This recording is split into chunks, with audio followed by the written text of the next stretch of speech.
Natutunan ko kahapon na when you speak, you should start in a joke. Binalaan ko si Madel kanina na doon siya sa baba pero ayaw niya. So, um, one night, habang nauna kasing tulog yung mga bata. And, yun. And then, she came and we're ready for na matulog. She came later because she went to the washroom. Alam niyo na yung mga women, pahid-pahid muna. Ano. Yeah. So, pero I'm aware. So I don't have, wala akong pwesto na i-good night kiss siya. So, sanek na lang, di ba? But, unfortunately, nagkaroon ng reaction sa bibig ko yung, pati rin pala yung neck niya, nilagyan niya. So, nagkabiyak-biyak yung bibig ko. Tinanong ko siya, muriatic acid ba yung nilagay mo? So, hanggang doon lang sa neck ko ikukwento kasi the rest is history.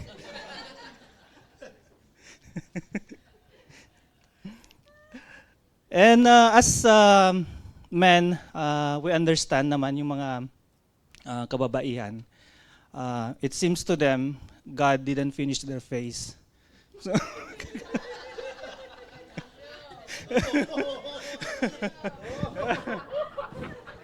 it's Father's Day.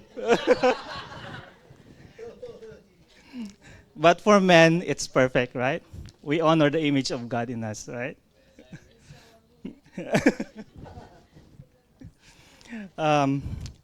Why not join with me in prayer para maging holy naman yung ating pag-iisip. Hallelujah.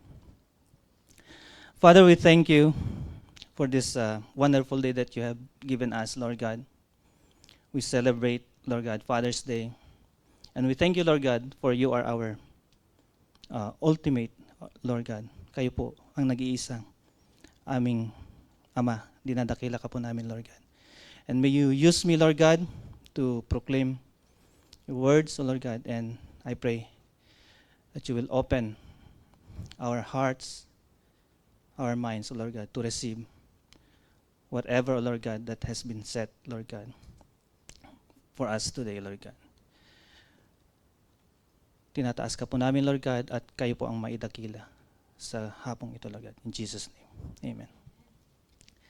So, this month, mga kapatid, still we are in the series about men whom Jesus discipled, where we learn from the first Sunday from Dr. Kua about the disciples and Emmaus.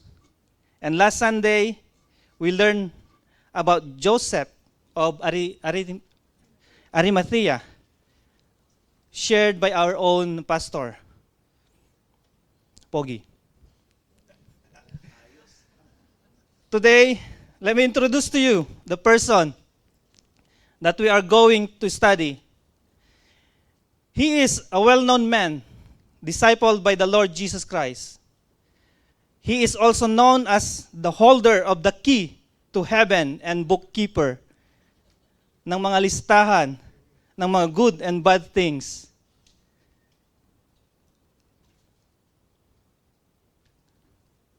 Good and bad things na nagawa ng mga tao sa earth. And will decide if you are going to enter in heaven or in hell. So may idea na kayo kung sino ito. If all the descriptions that I have told is what you have known about him, then you have not read the Bible. Because all that I mention are false. We are blessed because we are reading the Bible. Otherwise, we will just believe to the things we are hearing from other people. So ang taong ito po, or ang disciple na ito is Peter. Peter never owns a roaster. Kasi sa Pilipinas, siya po yung santo or saint ng mga sabungero.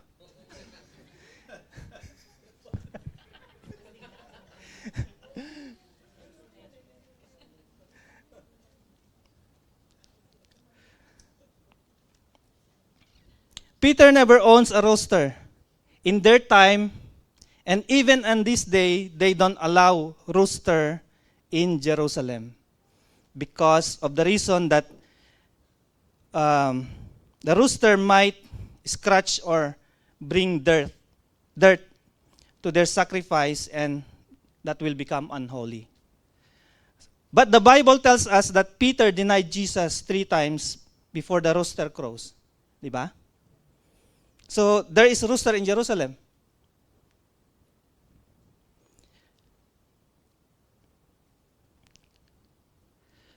In Jerusalem po mga kapatid, every morning, they will sound an instrument, ang tawag po, shofar, a horn, 3 times before a morning prayer. So, it is an alarm clock for them, and they refer from that sound as ternagol, a Hebrew word which means rooster. So hindi po siya talaga literal na rooster. It is not true that Peter holds the key to heaven and the book of life. Jesus is the key to heaven and the revelation of the book of life. Now, you already know the man for today. Let me ask you a question. And this question is worth $20. Sabihin nyo lang sa akin yung size para mabigyan ko kayo.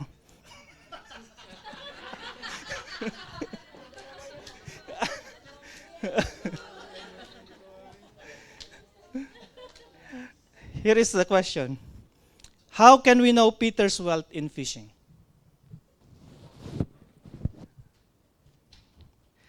Answer is by his net income.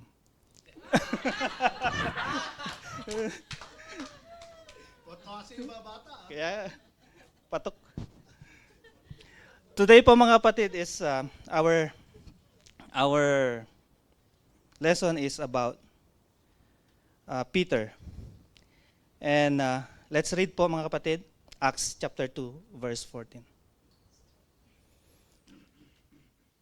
Then Peter stood up with the 11, raised his voice and addressed the crowd. Fellow Jews, and all of you who live in Jerusalem, let me explain this to you. Listen carefully to what I say. This verse or event happens in the day of Pentecost, where believers were baptized by the Holy Spirit and began to speak in tongues. Then Peter rise up. I want to start in the climax po ng story na ito of life of Peter, kung saan tumayo siya. Peter stood up with the 11. So, maaring nagtataka po kayo kasi 12 yung disciples niya, and then where did Peter get his courage to stand?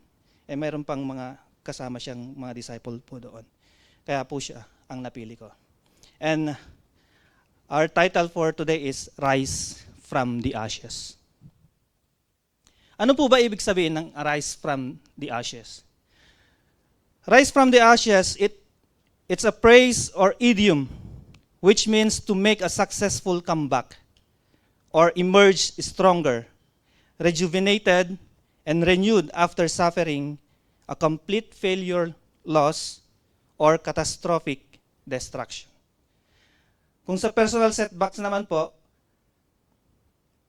finding the inner strength to start a new chapter in the life after a devastating heartbreak or tragedy. Pag sa business, mga kapatid, na-bankrupt ka muna, and then you rise up, naging multi-million yung company mo. So, rise from the ashes. Why rise from the ashes? Let us walk through the life of Peter before this scripture. Sa Matthew chapter 4 verses 18 to 22, which refer to the calling of Peter. As Jesus was walking beside the Sea of Galilee, he saw two brothers, Simon called Peter and his brother Andrew. They were casting a net into the lake, for they were fishermen. "Come, follow me," Jesus said, "and I will send you out to fish for people." At once, they left their nets and followed him. Going on from there, he saw two other brothers, James, son of Zebedee, and his brother John. They were in a boat with their father, preparing their nets. Jesus called them, and immediately they left the boat and their father and followed him.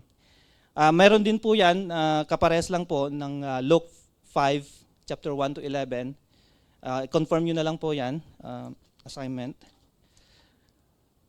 However, in John 1, 35 to 42, bibigyan ko lang po kayo ng konting idea sa mga pinapag-aralan po namin sa ABA or paano mag-aral sa ABA.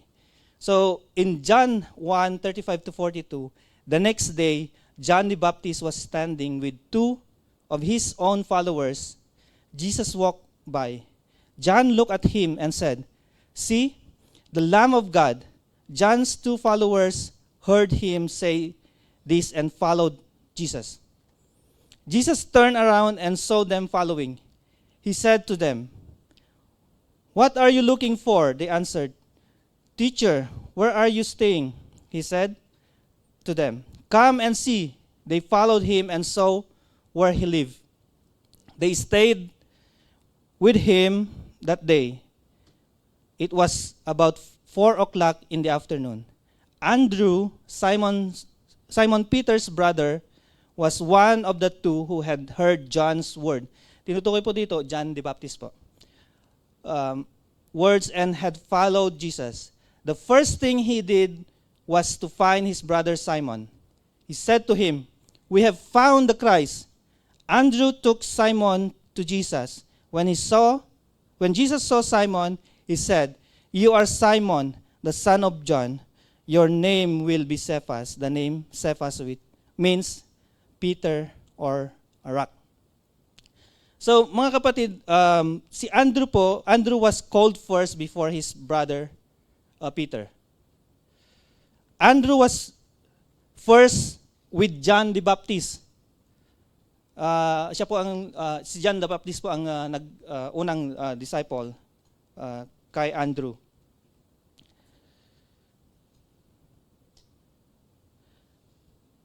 So Andrew was first with John the Baptist as mentioned in the Gospel of John, and this is not contradiction to the account of Matthew and Luke. So the story in Matthew and Luke was happened after John's story. So as we can see in the book of Luke, Jesus went to the boat of Peter, which indicate that they already met and already established a connection to each other. So, ganun po yun. Kaya pag nag-ABA po tayo, mas malawak po yung pang-unawa natin sa salita ng Panginoon. Kaya mag-ABA na po lahat.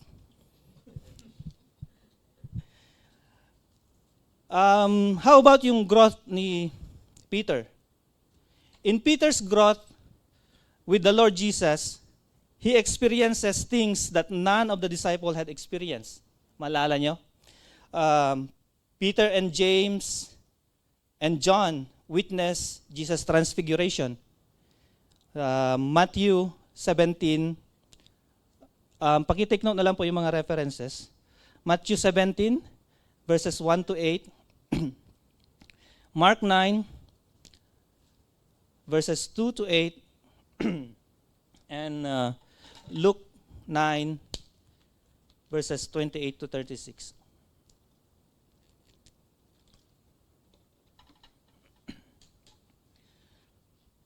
So, mga kapatid, dito po is ang nangyari po is nagningning ang Panginoong Jesus.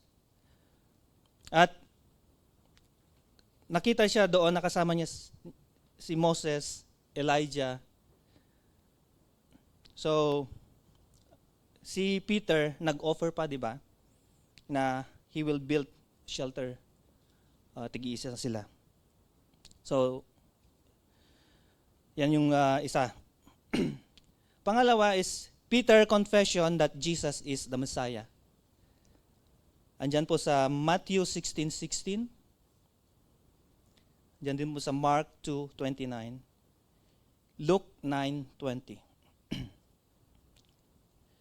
Another is Peter walks on water. Yan po siya sa Matthew 14 verses 22-33. At marami pa na na-experience ni Peter. Andun din po yung where Peter's shadow healed many sick by his shadow. Andun po sa Acts chapter 5, 16 to 17. So of course, he's just a man, Peter. So he has struggles as well, like us. And the most popular one or well-known one is where Peter denies Jesus in John 18, verses 15 to 18. So mga kapatid, did Peter mishear his master during his teaching? Kasi it is clear that Jesus said that to become follower of Christ, a person must deny himself. But Peter did the opposite. He denied his master. Matthew 26, 36 to 46. Sabi po niya dito, si Jesus po ang nagsasalita, stay awake and pray so that you will not be fall in temptation. When believer lacks in prayer, it is easy to tempted just like what happened to Peter. Ano pong nangyari? And the result, Peter cut the soldier ear. Ang pangalan po niya, alam niyo pong pangalan ng soldier na yan? O, 20 bucks ulit. Malcolms. So, nangyari po ito when they arresting Jesus. Maybe he was craving dinakdakan. What can we learn on Peter's life? How can God use a person even if life is so messy? Of all his struggles, mga kapatid, God is still able him to raise up. God's ability to raise up a man for his purpose. Peter, a former fisherman, was known for his boldness following his restoration by Jesus, transforming from a fearful disciple into a pillar of faith. But before his transformation, his life is not different from us. Isa rin siyang ordinaryong tao. God choose ordinary people to become extraordinary for his purpose.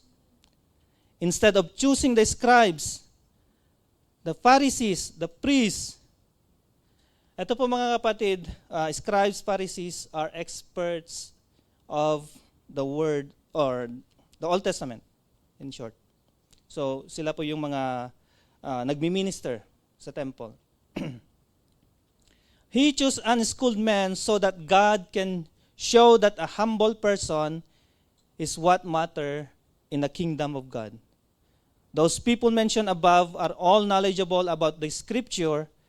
They went to school, yet God raised up fishermen to work with Him in the vineyard.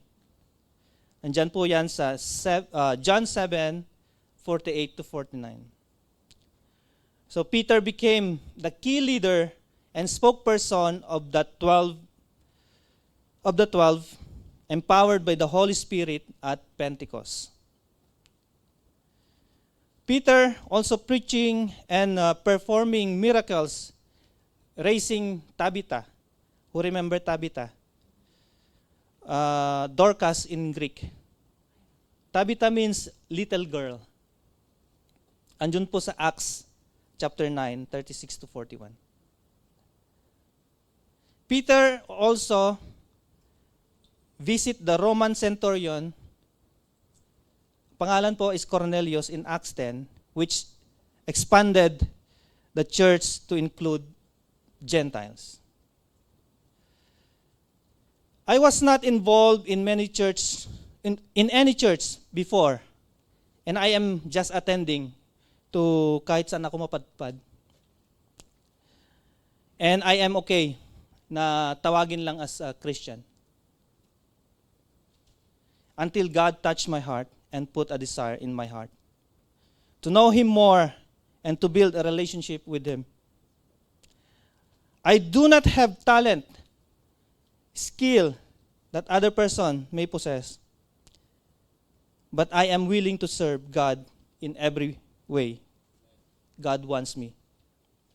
I grew up maturely in spirit with the help of godly people who guided me to this journey. And I still growing, because growing in the knowledge of God is a continuous process. I give glory to God because I am serving now and I am the first to be saved in our family. And to all the mighty men of God, it is not an excuse for us not to participate into discipleship and evangelism because you are not enrolled in the Bible school. God is able to rise up and will give us the ability to be able to use for His purpose. This is not only for the men, but it includes the women, the children, all of us. Let us humble ourselves and desire and pray that God will also raise up us in His ministry. Number 2, God's ability to raise up a man for His glory. How to give God the glory that He deserves? We give God glory by honoring Him in everything you do. Sabi nga sa Colossians 3:23, do everything with excellence. Treat your work, studies, and daily responsibilities as if you are working for the Lord. Looking to the struggle of Peter, he cannot able to move on his journey of witnessing who Jesus is without the empowerment of the Holy Spirit. A normal person who experiences what Peter experienced will probably give up. Imagine denying your master and denying the author of life. Yung iba, nagpapakamatay. For example, Judas Iscariot. So, hindi niya nakayanan yung guilt that what he did to his master. So, nagpakamatay, nagbigti. A normal person who experiences what Peter experienced will probably give up. Imagine denying our master, and after all, you witness and experience all the miracles. So, parang multiple stab yung nangyari kay Jesus dito kasi nauna na yung si Judas, then si Peter na naman. And before this, mga kapatid, marami pa pong nag-deny sa kanya. Hindi lang po sila ang disciple ni Jesus, marami pa po. If you remember, when Jesus asked, "Are you too are going to leave me?" Sabi niya. Kasi may mga nauna na siyang disciples na umalis.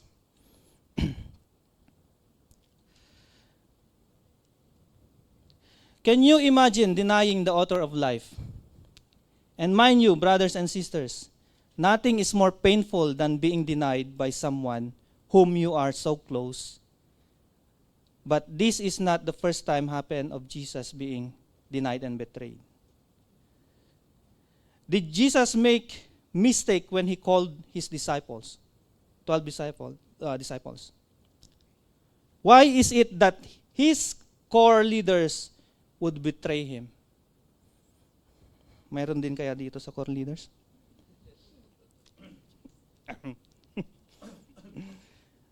Despite of Peter's struggle, he was able to come back and repented. What he has done, not like Judas na kinain ng guilt, kaya siya nagpakamatay. Peter was restored and God used him to be a witness for his glory. He was able to go back because he is close to Jesus. As being part of Jesus' inner circle, kasama niya po si James and John, ayun po yung inner tree niya, they have a close connection, like really close. Yung close. Kung nakikita niyo si Shiloh kung paano siya maging close sa akin, tinataas niya yung damit ko, tinataas niya yung damit niya, ididikit niya yung tummy niya. Tapos, I'm comfortable, sabi niya. Ganon ka-close. And we should aim that too. We should be close to our God. Who else among the disciples choose to be close with Jesus? Remember the two sisters, Mary and Martha, where Mary chose to be close with Jesus rather than being so busy like her sister. Romans 8 says, "Nothing shall separate us from the love of God." This is how Peter looks upon Jesus. Have you ever experienced being denied? Sa mga mahilig sa mga teleserye. In movies, we watch where a child denied their parents. Kadalasan to. Children denies their parents because they are not presentable. And we saw the painful impact to the parents. And being denied or betrayed by someone you trust will result in intense pain. Listen, mga kids. Being denied or betrayed by someone you trust will result in intense pain in that person, or let's say in your parents. It leaves a lasting effect that registers into the brain. It has an effect in both physical and mental health of an individual. This result also to lose the trust to the person. This is nothing to what Jesus experienced from his disciples. Despite that he was betrayed and denied by his very own people, Jesus did not have hard feelings toward them. He still loved them. Maybe you are saying, you will never deny Jesus in your life. Sinabi ko rin po yan. What if I tell you that you and I already denied Jesus not once, not twice, many times? In the way that we are not aware of. When we prioritize things other than to pray, we denying Jesus. When we do other things first before God, we denying Jesus in our life. We are hurting Jesus every time we ignore him to do his teaching or will. I do share the love of God, and I thought I am doing it correctly until when I am preparing this message. And I was being corrected by God. I choose people to whom I share the love of God, even if there is the prompt of the Holy Spirit. I will judge that person first. I will tell to myself, oh, this type of person will not listen and will not receive Christ or accept Christ.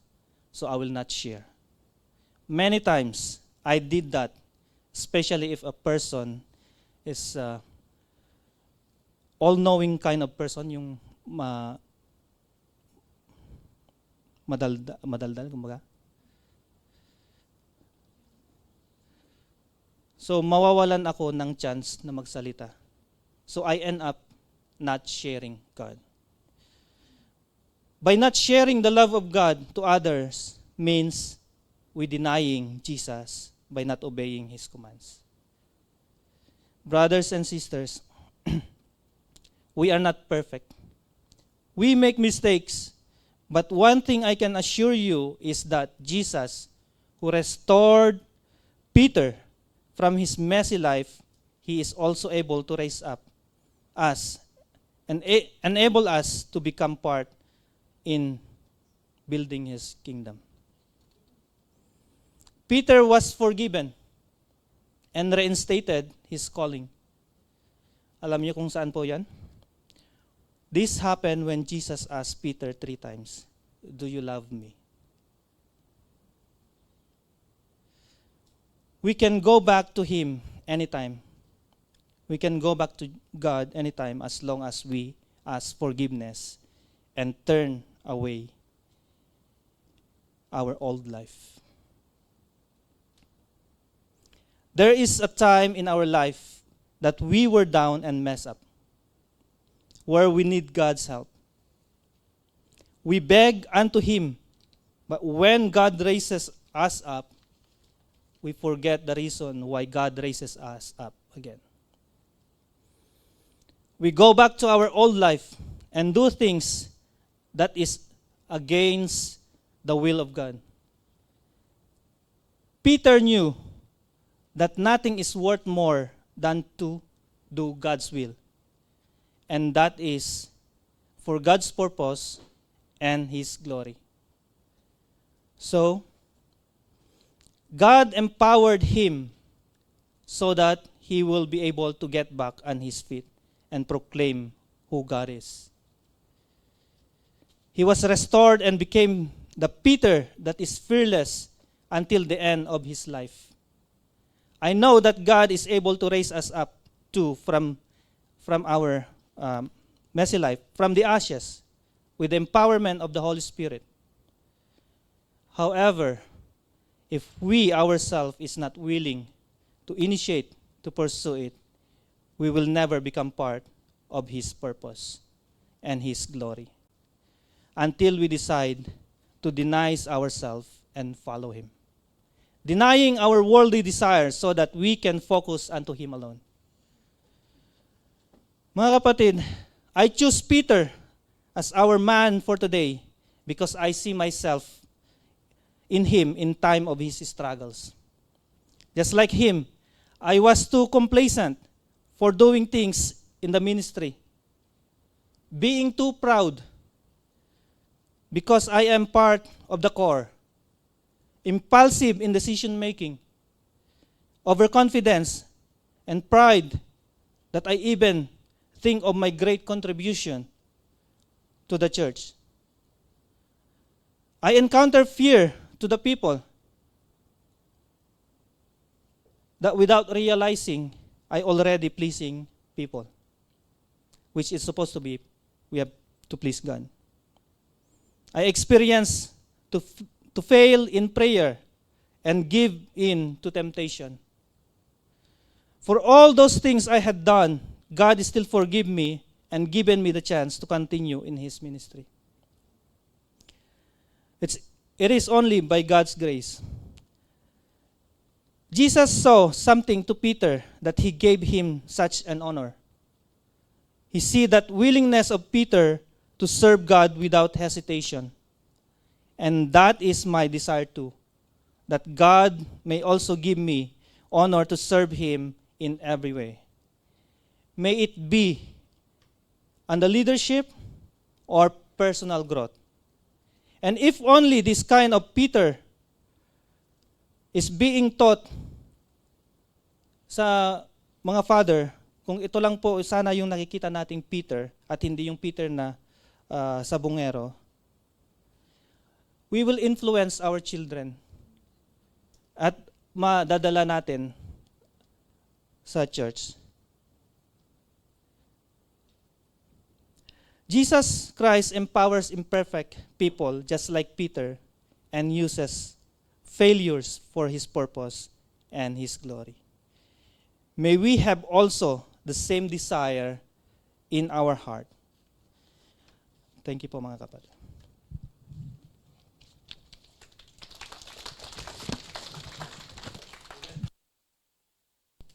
Amen.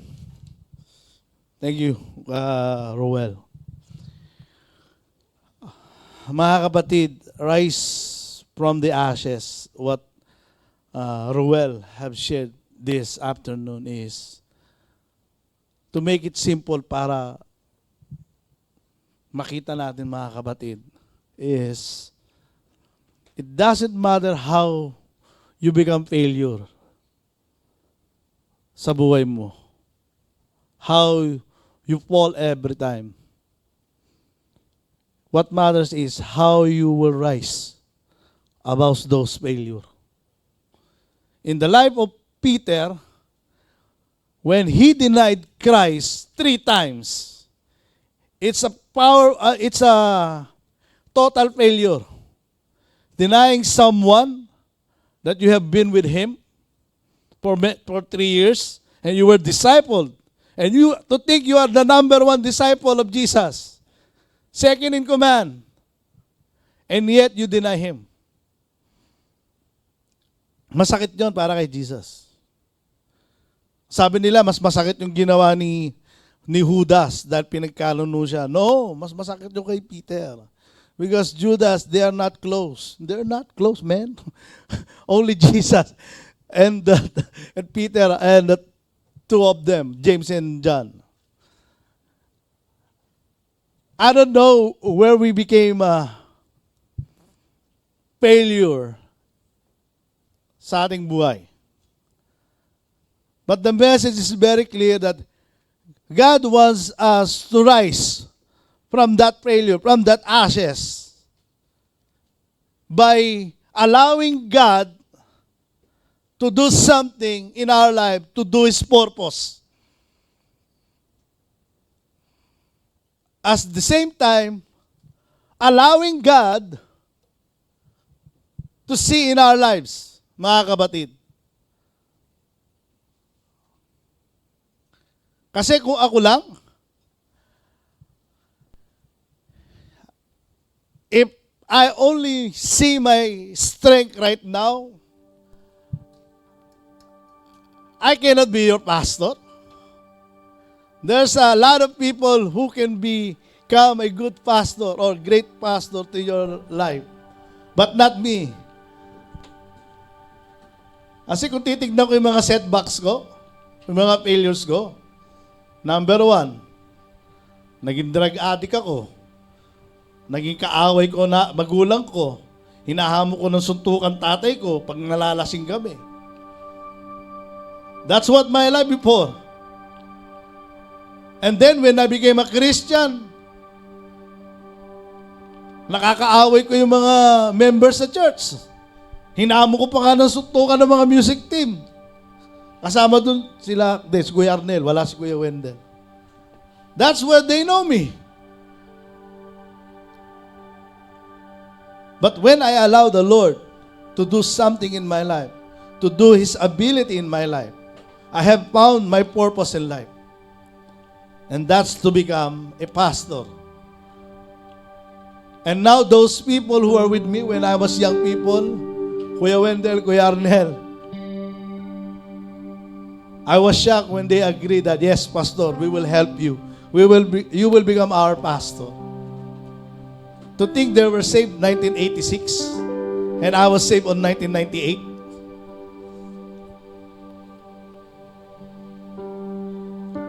And that is for the glory of God. That's the glory of God.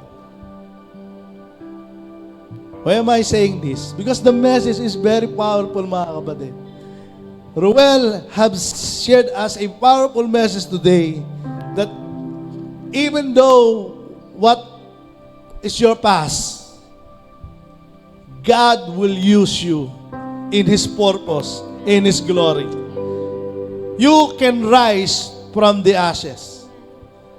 Ang problema kasi nating mga tao, pinatawad ka na ni Lord, naranasan mo na kapatawaran at pagmamahal ng mga nasa paligid mo, pero ikaw mismo, you keep tormenting your mind. You're tormenting your life. You still having grievances, guilt, unforgiveness, bitterness. When everybody is showing love to you, when everybody is showing forgiveness to you, and still you are thinking that you are not forgiven. Wag ganon, mga kapatid. Don't do that. Because no one can judge you. I cannot judge you.